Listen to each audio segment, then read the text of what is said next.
আজকের ভিডিওতে তোমাদেরকে আমি বলবো কিভাবে অ্যাডভান্স রিডিং অ্যান্ড রাইটিং সাবজেক্টটার প্রিপারেশন নিবে। অনার্স সেকেন্ড ইয়ারে মোটামুটি অনেক স্টুডেন্ট এই সাবজেক্টটাতে রেজাল্ট খারাপ করে ফেলে। তার একটা বড় কারণ হচ্ছে তারা বুঝে উঠতে পারে না যে কোনগুলো পড়া উচিত বা কিভাবে শুরু করা উচিত। ঠিক আছে, তো আজকের ভিডিওতে আমরা ডিটেলস বুঝবো।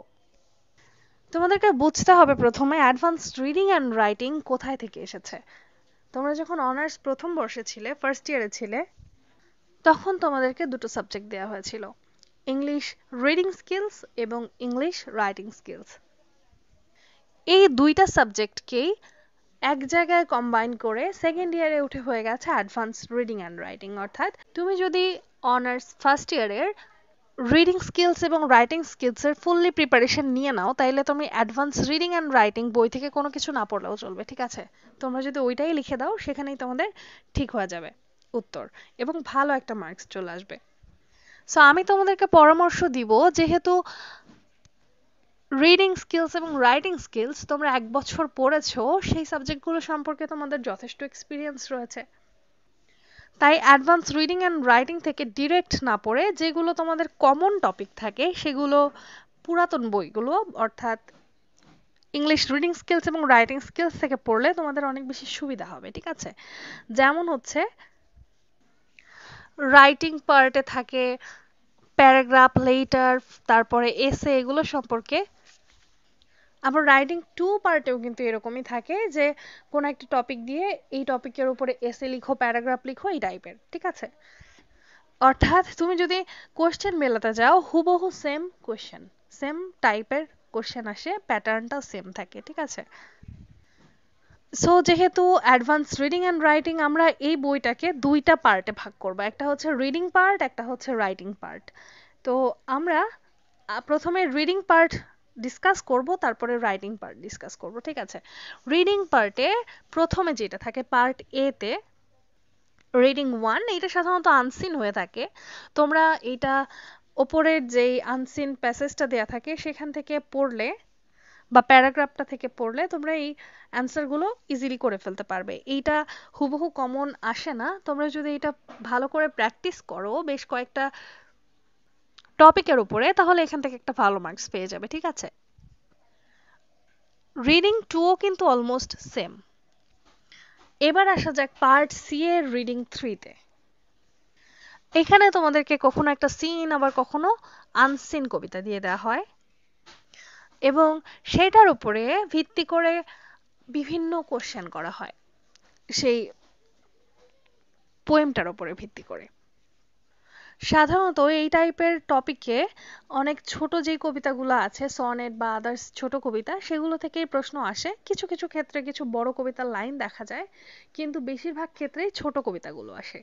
তাহলে এইটাতে তুমি চাইলে কিন্তু ফুল মার্কস তুলতে পারো, এইটা চাইলে তুমি কমন পেতে পারো। ঠিক আছে, যেহেতু রিডিং 1 এবং 2 তোমাদেরকে ইনস্ট্যান্ট করতে হবে, প্র্যাকটিসের উপরে ডিপেন্ড করতেছে, কিন্তু এই রিডিং 3 তে চাইলে কিন্তু তোমরা পুরো মার্কটা হাতে রাখতে পারো। এখান থেকে সাধারণত প্রশ্ন আসে কিভাবে থিম বের করতে হয়, অর্থাৎ থিমটা লিখো বা টোন সম্পর্কে লিখো বা সামারি লিখো।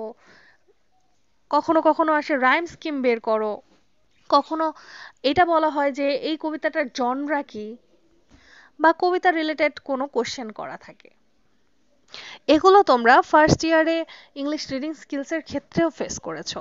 সো এইখানে তোমরা কবিতাগুলোকে শুধুমাত্র প্র্যাকটিস পারপাস নিতে পারো। তোমাদের মেইন যেটা শিখতে হবে সেটা হচ্ছে কিভাবে টোন বের করতে হয় একটা কবিতার, কিভাবে একটা কবিতার থিম বের করতে হয়, কিভাবে রাইম স্কিম বের করতে হয়, কিভাবে জনরাটা বুঝতে হয় যে কবিতাটা কোন জনরায় লেখা, কিভাবে বুঝবে কবিতাটা সনেট কিনা, ওড কিনা, বা ব্যালেড কিনা, বা এলিজি কিনা, সেটা বুঝতে হবে তোমাকে। অর্থাৎ কবিতাটা সম্পর্কে তোমাকে একটু ডিটেলস জানতে হবে। আবার কবিতাটা কোন লিটারেরি ডিভাইস ইউজ হয়েছে, কবিতায় কোন কোনটা ইউজ হয়েছে লিটারেরি ডিভাইস, সেটা ইম্পর্টেন্ট বোঝাটা। সো এগুলো দিয়ে যদি তুমি অ্যানালাইসিস করতে শেখো, তোমার কাছে যদি কোনো আননন কবিতাও আসে, তুমি সেটাকেও খুব সুন্দর মতো অ্যানালাইসিস করতে পারবে।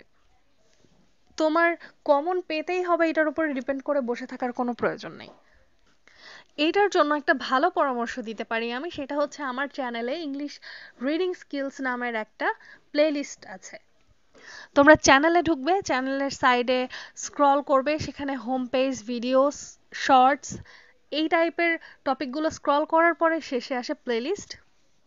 তোমরা সেখান থেকে খুঁজে নেবে অনার্স ফার্স্ট ইয়ারের ইংলিশ রিডিং স্কিলস, ঠিক আছে? সেকেন্ড ইয়ারের অ্যাডভান্স রিডিং অ্যান্ড রাইটিং এরও একটা প্লেলিস্ট আছে, তোমরা সেটাও ফলো করতে পারো। কিন্তু রিডিং স্কিলের ওই প্লেলিস্টটা তুমি ফলো করলে তুমি প্রত্যেকটা কবিতার টোন বের করতে শিখে যাবে, তুমি প্রত্যেকটা কবিতার রাইম স্কিম বের করতে শিখে যাবে, জানতে পারবে কিভাবে স্ক্যান করতে হয় বা যে কোনো কবিতাকে কিভাবে সামারাইজ করতে হয়, ঠিক আছে? এটাই তো তোমাদের দরকার। তাহলে কবিতা যেটাই আসুক না কেন তুমি ইজিলি আনসার করে আসতে পারবে। তাহলে রিডিং পার্ট নিয়ে তো দুশ্চিন্তাটা চলে গেল, তাই না? কারণ যেহেতু তোমরা অলরেডি একবার এই পরীক্ষাটা দিয়ে এসেছো, তো খুব সহজেই পারবে। আর যদি তোমরা আমি যেভাবে বললাম সেভাবে পড়ো, তাহলে তোমরা অবশ্যই ফুল মার্কস কমন পাবে। যে টাইপের কোশ্চেনগুলো আসে প্রত্যেকটা টপিকের উপর আলাদা আলাদা করে ডিটেলস ভিডিও দেয়া আছে, তোমরা চাইলে যদি সেগুলো পুরোটা দেখো, তাহলে তোমরা যদি ফ্রেশারও হও, সেই ভিডিও বা টপিক সম্পর্কে যদি তোমার কোনো ধারণা না থাকে, তাও কিন্তু তুমি সেই যে কোনো টপিক থেকে সেই রাইম স্কিম, টোন বা থিম অথবা স্ক্যান করতে পারবে, ঠিক আছে? সো প্লেলিস্টটা দ্রুত ভিজিট করো এবং শিখে নাও কিভাবে রিডিং এর ঝামেলাটা মেটাবে। এরপরে কিন্তু আসা যাক রাইটিং এর কথায়, কারণ রিডিং পার্টটা তো আমাদের গেল, এবার আমরা আসবো রাইটিং পার্টে। রাইটিং এর ক্ষেত্রে সবাই যেই ভুলটা করে প্রথমেই, সেটা হচ্ছে রাইটিং এর অ্যাডভান্স রিডিং অ্যান্ড রাইটিং যে বইটা আছে, এখান থেকে বিভিন্ন টপিকে পড়া শুরু করে, অর্থাৎ যেগুলো তোমরা অলরেডি আগেও পড়ে এসেছো, লেটার, তারপরে প্যারাগ্রাফ, এই রিলেটেড প্রশ্নগুলো আবার পড়তে থাকে।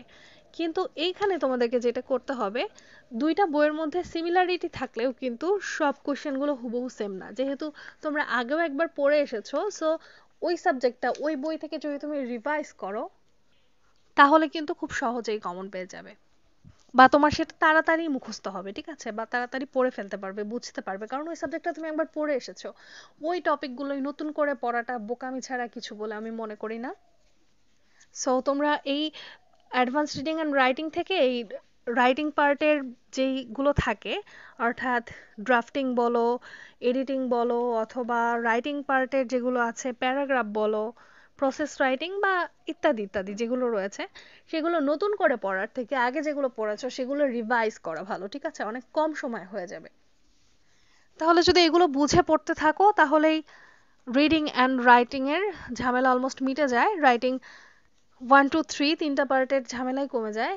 এবং রাইটিং স্কিল সম্পর্কেও আমার কিছু ভিডিও আছে, যেগুলো দেখলে তুমি প্লেলিস্টে গেলেই রাইটিং স্কিল নামের আলাদা একটা ফোল্ডার করা আছে, সেখানে প্লেলিস্ট করা আছে, খুঁজে পাবে ভিডিওগুলো। প্রত্যেকটা ভিডিওই তোমাদের জন্য অনেক বেশি ইম্পর্ট্যান্ট, আমার মনে হয় না আলাদা করে পড়ার প্রয়োজন পড়বে যদি তোমরা ভিডিওগুলো মনোযোগ দিয়ে দেখো এবং বুঝতে পারো। আমি প্লেলিস্টের লিঙ্কটা ডেসক্রিপশনে দিয়ে দিব, একটু দেখে নিতে পারো তোমরা চাইলে। তাহলে তোমরা যদি নতুন একটা সাবজেক্ট মনে করে অ্যাডভান্স রিডিং অ্যান্ড রাইটিংকে না পড়ে যদি অনার্স ফার্স্ট ইয়ারের রিডিং এবং রাইটিংটাকে আবার রিভাইজ করো, তাহলে কিন্তু তোমাদের অনেক সহজ হয়ে যাবে। অর্থাৎ একটা সাবজেক্ট তোমাদের কমপ্লিট করাই থাকলো, তাই না? শুধুমাত্র একটু রিভাইজ করা বা যেই বিষয়গুলোতে দুর্বল ছিলে সেই বিষয়গুলোতে প্রিপারেশন নেওয়া। এভাবে যদি পড়তে থাকো, যে কোনো আননোন কবিতা থেকেও তোমরা চাইলে রিডিং পার্ট 3 কমপ্লিট করতে পারবে এবং রাইটিংটাও কভার হয়ে যাবে। আর রিডিং 3 এর আরেকটু ধারণা নেওয়ার জন্য যেই টপিকের কবিতাগুলো তোমাদের কাছে আছে, অর্থাৎ বইয়ে যেই টাইপের কবিতাগুলো সাজেস্ট করা আছে, প্রত্যেকটা কবিতা অলমোস্ট চ্যানেলে দেয়া আছে, কবিতাগুলোর এক্সপ্লেইন গুলো দেখতে পারো, তোমাদেরকে কবিতা সম্পর্কে অনেকটা আইডিয়া দিবে।